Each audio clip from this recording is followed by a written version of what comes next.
You're just in time for our first conversation. As I have earlier said, we're talking about the question of have we eroded our empathy as a nation, given the kind of events that have happened and how Kenyans have expressed themselves online. And in studio, I have Frank Nyamari, who is an advocate of the High Court. Thank you for making time. And also Florence Ayo Onyango, who is a youth and women rights advocate. Karibu sana. Thank you. How are you doing? I'm fine. How about you? Me niko salama. All right. So let's get this show on the road. And the first question, Wakili, I would want to get your sentiments on. How do you think Kenyans are utilizing social media? Yeah, thank you. I think we live in a generation where technology has taken over. Again, and given that the Kenyan population is made up of youth, and the youths are the one who are who have the know-how about to go around the technological issues, and social media has become a major platform. One, in terms of passing information, and two, in terms of bringing out what they so feel, what angers them. You just find that social media is that platform where everybody pours out. So I think when it comes to asking about the use, in a positive way, I can say yes. It has been a realization in our country and even globally that social media, TikTok, Facebook, X, that's the platform where people speak. Yes. And it has blended well with a majority of the population, which is made up of the youth. And so we have laws that govern the use of it. The only niche is that we have to be very careful not to be able to corrupt it or contaminate the same. But then use it to our advantage to be able to reach out and pass information as required. Yes. Florence, what is your take on how Kenyans are expressing themselves now on social media, be it matters to do with governance, politics, economy? What's your take on that? I think Kenyans are using social media as it's like a safe space for them to express whatever thing they want to express, whatever concerns they want to express, whatever message they want to send outside there to the government. They are using this platform in its totality, because they feel safe. They feel they find an audience, or rather a team that they resonate together. You understand? So I think Kenyans have found a platform that they don't need to pay for. That they don't need to pay for. That they don't need to. It gives them the confidence to express themselves without fear of intimidation or whatever it is. Yeah. So I think for Kenyans that is a very good platform for them. It's actually one of the best platforms that even public participation should consider using social media for Kenyans. You know, because I think Kenyans will actually come and say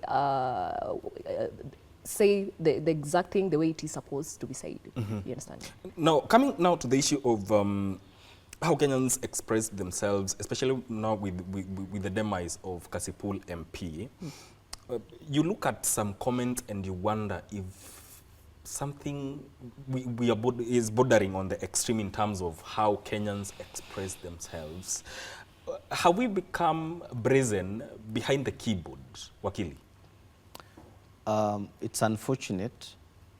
It's unfortunate that such sentiments have to come from politicians, and it's also unfortunate that the things which are happening are hurting Kenyans the way they are. But then we need to realize that we have come into a just society, a society which has awakened from the lies that were told to young people back then, that they are the leaders of tomorrow, and yet they are living today.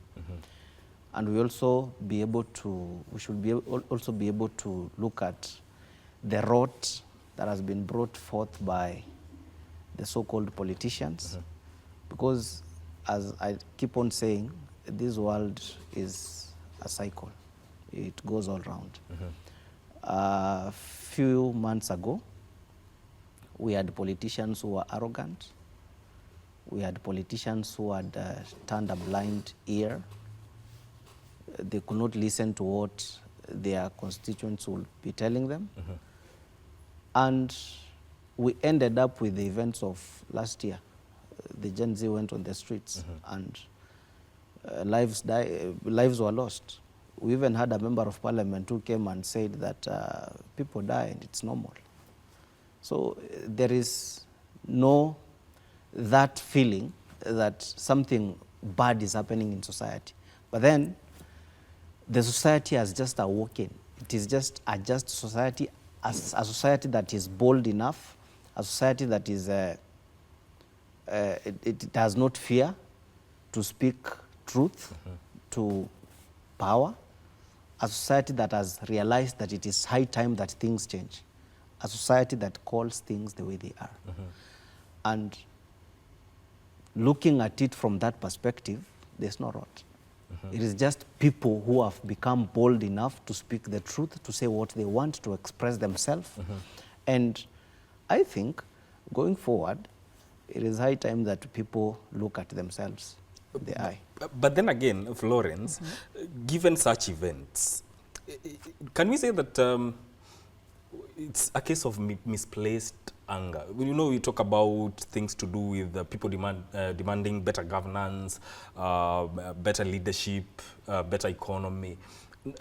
If a misfortune happens to a leader and Kenyans express themselves the way they have expressed themselves, is it a case of misplaced anger?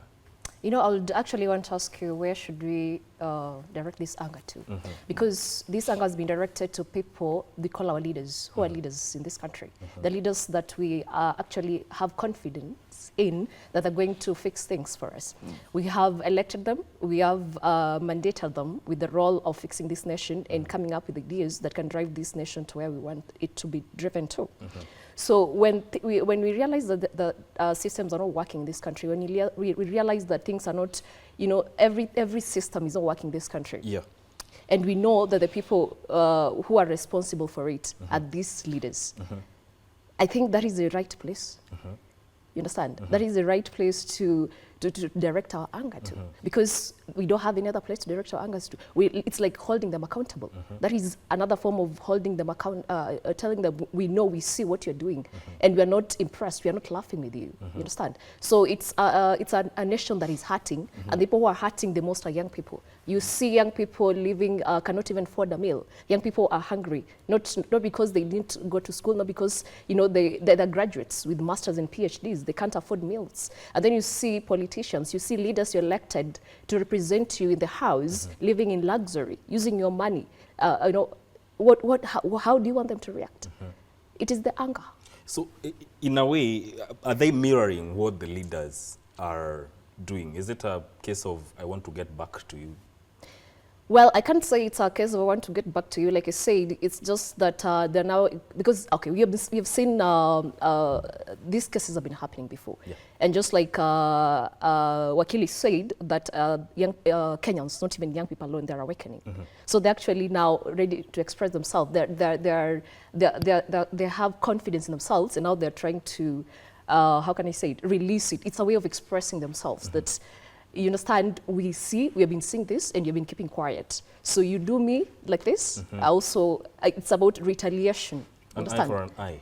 But does that Wakili solve the problem, really? No, I think a just society in which we find ourselves in, people have realized that there is a document which gives them the power to even demand for that which they want, and that is the Constitution. You realize that even what my sister said, that the right to expression, the right to express yourself is well enshrined in the Constitution. And what the so-called leaders have always done is that you speak, you're silenced. It has come at a time when you can no longer silence the youth. They have to express themselves.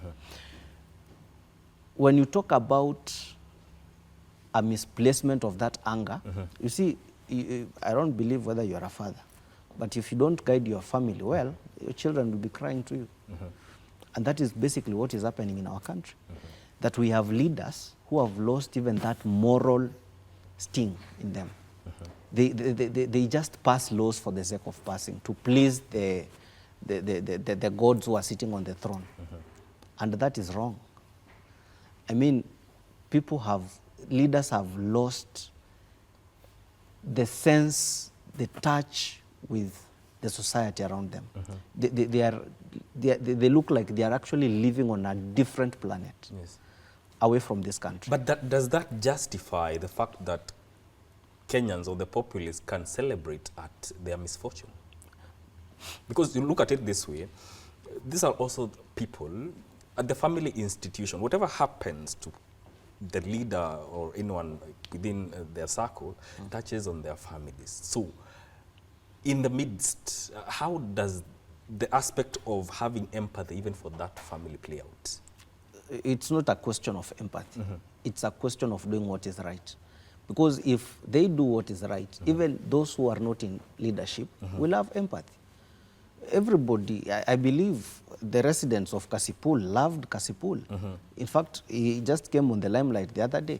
It's not that people are celebrating, but it's like, why is it that when young, common Kenyans are killed, there's no empathy, as you call it.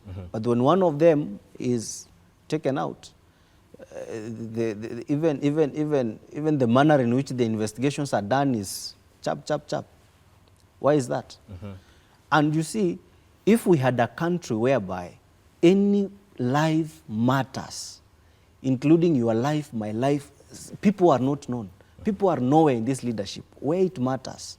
If we had a country where systems were working the way they seem to work in the case of the late Honorable Longondo, if those things were working, we could not be having this anger. We could not even be coming here to discuss this topic.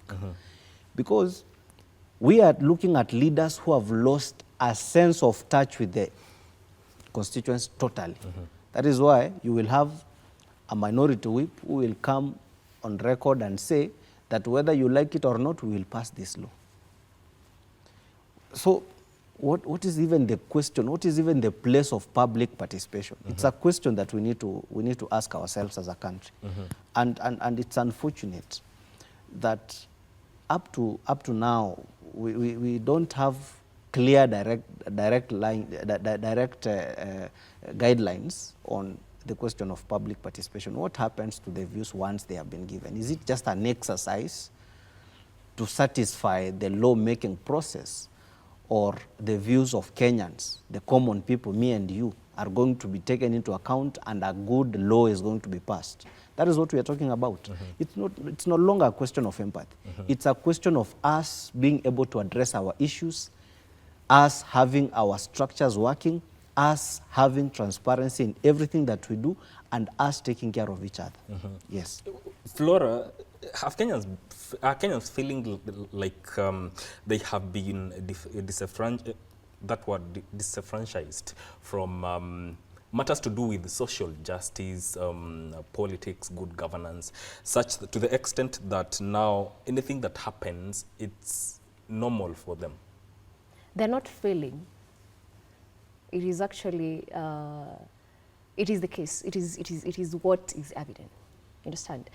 Like, you wake up in the morning and you really want to love your president, but you look at the newspaper, you look at what's trending on KBC, and you're like, what a nation? Do we even have a nation here? Like, you see, I could say, you said misplaced anger, and I would say misplaced priority in governance. And it's making our systems even worse than they already were. You understand what's happening in the education system? Yeah? The 62 billion, there's a reduction of funding in the education system. Yeah? This is the country we call Kenya. And you see how much did they allocate to the State House?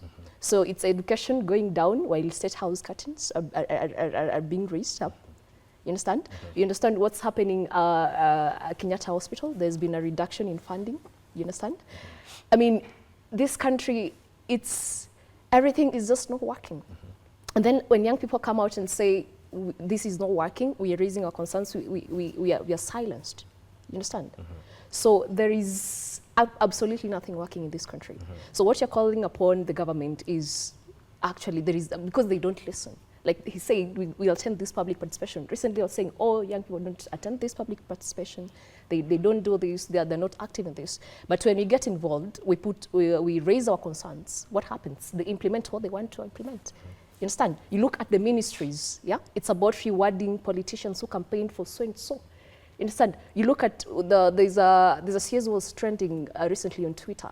If you look at, there's a mismatch. We need technocrats in the cabinet secretary. You know, the cabinet secretary, that is not a political position. You understand? When you say a CS for ICT, we look at his track record. Does he know anything about ICT? Like, how do you want to bring change to a docket that you don't understand?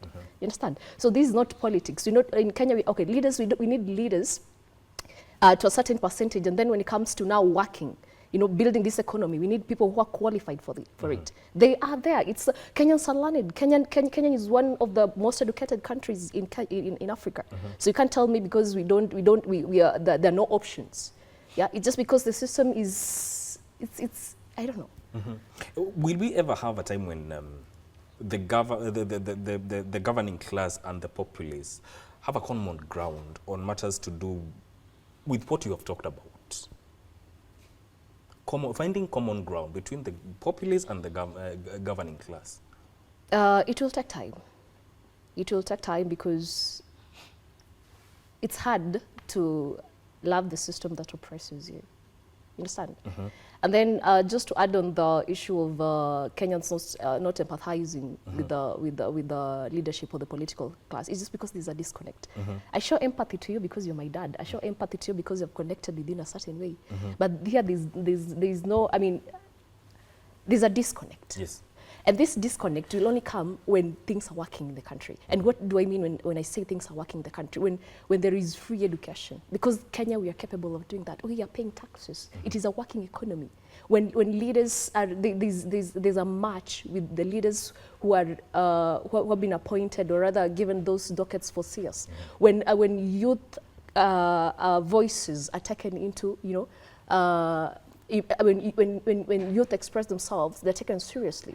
You know, when the health system, look at the health system, education system, you know, all those kind of systems that are very, that should be given priority. Are they really working? So I think there'll be that common ground when things are working in the country. And for things to work in the country, we need a space for young people, you know.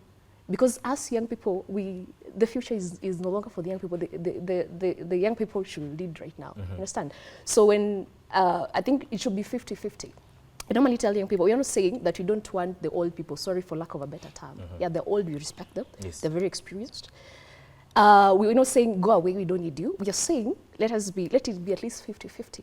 Let the youth come. Let the old people come. The experienced people in leadership, and then let us reason together. This is the country that we need. You understand? That is the country that you had. Which systems worked for you and what did you do? We can borrow from that and come up with the new ideas that young people are now coming up with. You understand? And then let us come and reason together. How can we move the country forward? But when you have two people, when there is no young people even there's only oh goodness, Kenya. When one young person is appointed to a certain position in Kenya, young people actually celebrate. You understand? Because that is a very big thing that has happened. You understand? So you wonder what exactly is happening in the country. But there will be that common ground when all these things have been fixed. Let the young people come to parliament. Let the old people also have, you know, their representation, and let us come and reason together and channel forward the country that you want for ourselves. You've talked about being listened to, but Wakili, how then do the youth or the people make their voices count when it comes to important matters of governance, politics, and leadership of this country? And I will take you back to the law-making process, yes, which the makers of the Constitution foresaw a place where every person will have to express themselves. And that is why they made it a very mandatory component that in the lawmaking process you have to do what is called public participation. So that views of common people can be taken and be taken into account. However, what we are having is just something being done for the sake of it being done, to satisfy the process. So that when we go to court, the court will only rule whether there was public participation or not. So it's a case of doing the bare minimum. That is what I'm saying. That's what I'm talking about. But you see now, let's take an example of the genesis of the protests last year. It was just a finance bill. You know? People gave views. 90% of the views which were given were like, we don't want this tax, we don't want this tax, we don't want this tax. But we had members of parliament, people that we have chosen, people are being paid salaries using our money, taxpayers' money, tough-headed, arrogant, saying that whether we like it or not, they will pass the law. So what does that leave the common person in? Anger, dissatisfaction. What do we do? We cannot come and live a life whereby we are always silenced. We have to speak out. We have to talk. We have to decide what needs to be done. And you see, the last time I was here, I talked about numbers. Yes. The youths are so many. In fact, 70% of the population in Kenya as we speak now, they are youths. People between the age of 35 and below. So we are saying that if the government wants things to work out in this country, it is high time you start listening. It's high time you start taking the views and taking them serious and considering them and inviting people who have the goodwill and the capacity and the qualifications to do what is required. You cannot have a minister of sports, someone who has never done any sport management, and this guy is over 50 years of age. When we live and run, when we live and go to the track and be able to see what and resonate with the youths who are sportsmen in this country. Yes. Or maybe let me ask, which sports involves old people in this country apart from golf? And how far has that golf gone as far as the competition globally is concerned? Those are the kind of things we are talking about. We need to take views, come with those views and give them to qualified people and let those views be taken into consideration so that when laws are passed in parliament, those are laws which speak directly and affect directly the person on the ground. That's me and you. That's what I'm talking about. Yeah. So do we need mediation between the people and the governing class? No, we don't really need mediation. I'll call it a dialogue, but it's, I'll also not call it a dialogue anymore because they just need to listen. The governing class, they just need to listen to the people. Okay, they listen, yes. They normally have, now they're actually listening. I don't know whether they're actually listening, but they're coming up with structures that make them look like they're listening. But the thing is, are they actually going to do what we are asking them to do? So it's about, you've listened, but now what next? Because I've known young people who don't, even they don't go to the public participation, activities because they're like, okay, we'll make noise, but when you see what has been passed or whatever has been implemented, it's not what was agreed on those public participation forum. So they just need to listen and act on what, the young people are saying. Yeah. There's an ongoing conversation, and this is a conversation that we are going to have as we go with time. But Wakili, I want you to give you closing remarks before we continue. I don't even know what to say because it is very difficult to love the country, to love the leadership, the kind of leadership that we have. And sincerely, there cannot be a dialogue. because the only dialogue right now Kenyans want to have is the dialogue of the ballot. People want to go to the ballot and vote out this government. And so the only way the government of the day can save itself is when it lowers its pride and becomes humble and starts doing the things according to the law. Because you don't need to struggle to lead. Indeed. You need to follow the constitution and lead. Yes. You need to bring on board people who can deliver, not your cronies and your puppies. I don't know, I cannot even call them. Bring people who can give impact, who can give service to common people. So that, you know, when you buy bread, and if you cannot afford that bread, then you look at the government of the day. What has it done that now bread has to be sold at 65 shillings instead of 40 shillings? Yes. That's what I'm talking about. Okay, what I can say, I just wanted to comment a little bit about the taxes that you're paying in this country. Kenyans, we don't have a problem with paying taxes. We only have a problem with, we pay these taxes, but they're not working for us. You understand? So that is one of the reasons. When we pay taxes, we want to see them working. We want to see health system that is working, education system that is working, you know, infrastructures, you know, roads that are working. You understand? We want to see our taxes working for us. And also, I would say that young people, the wrath is there, and our leaders, we are calling, we don't want our nation to burn. So listen to us and act according to the law. Stop corruption, you know, don't misuse our resources, and elect leaders and elect people who can actually lead. And as young people, we are calling you outside there, go outside there, put yourself in this, put yourself outside there. Don't give up. You know, don't give up. And 2027, we are calling for young people, go outside there and vote. If you are capable of leading, if you are capable of being in parliament, please go outside there and do what you can do best. All right. That was our time, and I appreciate you very much for making time to talk about these pertinent issues. That is Frank Nyamari, who is an advocate of the High Court, and Florence Ayo Onyango, who is a youth and women rights advocate. This is where we end this conversation. Don't go too far. I'll be back with yet another conversation centering around mental health. Stay with us.